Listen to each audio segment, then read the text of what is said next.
Els habitants de Cafè Arenàs, el poble que dona nom a aquesta novel·la, són una representació a petita escala de la Palestina de la primera intifada a finals dels 80. Com era aquella societat? Eran o campesinos o obreros. La mayoría trabajan en el campo, en los campos de olivos. Otra parte trabajaba como obreros en Israel. Entonces era una sociedad más bien, más tradicional, más encerrada de lo que es ahora. Es que hoy día, con la llegada de la autoridad palestina y crear organismos, ahora hay un ejército de funcionarios y esto ha ido a canviar la societat. La novel·la descriu amb detall l'organització de la resistència contra l'ocupació israeliana i els seus serveis secrets, el Mossad. Quines tàctiques utilitzaven aquests per aconseguir infiltrar-se? Pues llegaban hasta la médula del pueblo palestino. La profesionalidad del Mossad podía llegar a donde quería.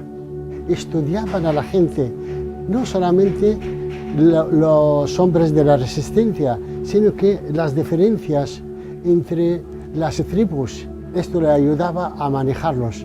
El ejemplo más sencillo y más común, en las peluquerías, cuando las chicas iban para peinarse o arreglar el pelo, en un vaso de té la ponían una pastilla para dormirlas, la desnudan y le hacen fotos. Publicamos estas fotos a todo el mundo o colaboras con nosotros, nos dices las actividades de tu familia, de tu hermano, si su hermano está enarbolado con la resistencia. Esto es grave para una mujer en aquellos tiempos, son tabús en nuestra societat. En paral·lel a la crítica de l'ocupació israeliana, la novel·la també fa autocrítica, s'insinua la corrupció dins la resistència i s'apunten els motius de l'augment de la popularitat de l'islamisme polític. Quins són els reptes, els valors que ha de debatre la societat palestina? El primero, cómo estamos visionando a la mujer. Si la mujer, por ejemplo, no sufría aquellos criterios, ella podría decir a su familia, mira, esto es lo que me ha pasado. Y no pasaba nada. El cuerpo de la mujer tiene que ser visto normal. Entonces la resistencia palestina tenía que luchar, crear mentalidades nuevas, y creo que hoy día lo están consiguiendo.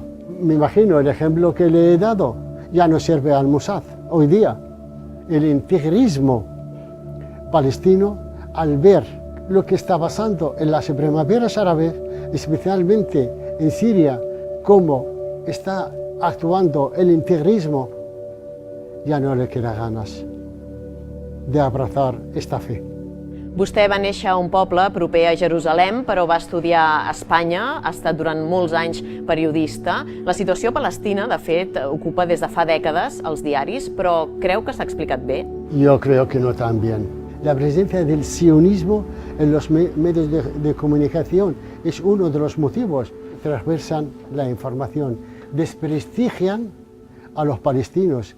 Nunca hablan de la raíz del problema. ¿Por qué surgió? De la nada. Muchas veces he notado que periodistas que no entienden el problema.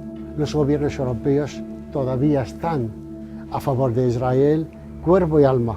La imagen estereotipada del palestino, un joven moreno con granos en la cara y quiere molar un colegio, matar a inocentes. Y la otra imagen típica del árabe es aquel viejo gordo delante de 4 mujeres, todas cubiertas. Y claro, esta imagen es injusta, muy injusta, porque difiere mucho de la realidad.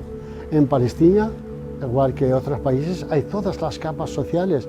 Cafè Arenàs és la primera part d'una trilogia que arriba fins als nostres dies. Avui, per on passa la lluita i també la pau? En un moment en què els assentaments han fragmentat totalment Cisjordània, però on també s'engeguen campanyes com, per exemple, les de boicot a Israel. Yo creo que son muy positivas, bienvenidas seas. Ojalá que se profundicen. El pueblo palestino ahora, con la primavera árabe, está desamparado y necesita apoyos. Los asentamientos hacen imposible crear un Estado palestino, para mí, la solución es crear un único Estado democrático y laico donde conviven los dos pueblos con los mismos derechos y deberes. Porque los judíos están en Cisjordania y nosotros estamos en Israel. Esto no, es imposible. Es la única solución viable para mí.